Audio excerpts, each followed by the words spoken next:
জমি বিবাদের জেরে দুই পক্ষের মধ্যে বচসা। আপনাদেরকে আরো একবার জানিয়ে রাখি, জমি বিবাদের জের দুই পক্ষের মধ্যে বচসা।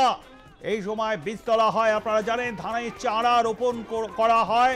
অগ্রারে যে ধান ওঠে সেই ধানের চারা রোপণ করতে বাধা। দুপক্ষের মধ্যে মারামারিতে জখম হয়েছে 9 জন।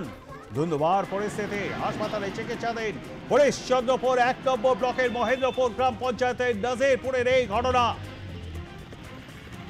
আপনারা দেখছেন। সেই ছবি, 9 জন আহত হয়েছেন এই ঘটনায়। জমি নিয়ে বিবাদের জের, ধানের চারা রোপণ করতে বাধা। মালদার হরিশ্চন্দ্রপুর 1 নম্বর ব্লকের মহেন্দ্রপুর গ্রাম পঞ্চায়েতের নাজিরপুর গ্রামের এই ঘটনা। যেমনটা জানা যাচ্ছে, বাগপাড়া গ্রামের বাসিন্দা মোহাম্মদ জসিম উদ্দিন আকবর আলীর নাজিরপুর গ্রামের বাসিন্দা। স্যার আমার এই কাজ থেকে 1 বছর আগে 6 লক্ষ টাকার বিনিময়ে 6 কাঠা জমি কেনেন। আমরা এই বিষয়ে আরো বিস্তারিত জানবো। আমাদের সঙ্গে রয়েছেন আমাদের প্রতিনিধি বিশ্বজিৎ। বিশ্বজিৎ, ঠিক কি ঘটেছে? একেবারে তোমাকে বলে রাখি প্রবীরদার, যে ঘটনা, যে সামান্য জমি বিবাদকে কেন্দ্র করে একেবারে মারামারিতে জখম হলেন, এই ঘটনায় দুই পক্ষের 9 জন। এই ধুন্ধুমার পরিস্থিতি কিন্তু মালদার হরিশ্চন্দ্রপুর থানার মহেন্দ্রপুর গ্রাম পঞ্চায়েতের নাজিরপুর গ্রামে।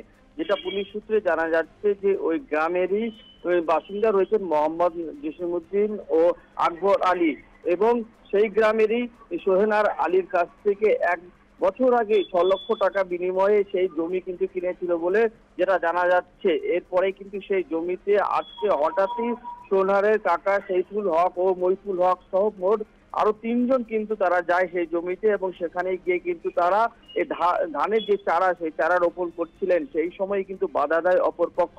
এই নিয়ে কিন্তু একেবারে ধুন্ধুমার পরিস্থিতি তৈরি হয়। এই ঘটনায় একে অপরকে কিন্তু লাঠি সাঁটা দিয়ে আক্রমণ করে। তার জেরে কিন্তু গুরুতর জখম হন দুই পক্ষের 9 জন। তাদেরকে কিন্তু তড়িঘড়ি উদ্ধার করে নিয়ে যাওয়া হয় হরিশ্চন্দ্রপুর হাসপাতালে, গ্রামীণ হাসপাতালে। সেখানে কিন্তু দুই পক্ষই 9 জন ভর্তি রয়েছেন, এবং অপর পক্ষ দুই পক্ষই যারা রয়েছেন তারা কিন্তু একে অপরের বিরুদ্ধে থানায় লিখিত অভিযোগ দায়ের করেছে এবং পুরো ঘটনা তদন্ত শুরু করেছে। পুলিশ সূত্রে যেটা জানা যাচ্ছে যে সামান্য ধানের চারা রোপণ করছিলেন জমিতে। এক পক্ষ বলছেন তাদের জমি, অপর পক্ষ বলছেন তাদের জমি। এই নিয়ে কিন্তু দীর্ঘদিন ধরে তাদের মধ্যে গন্ডগোল ছিল।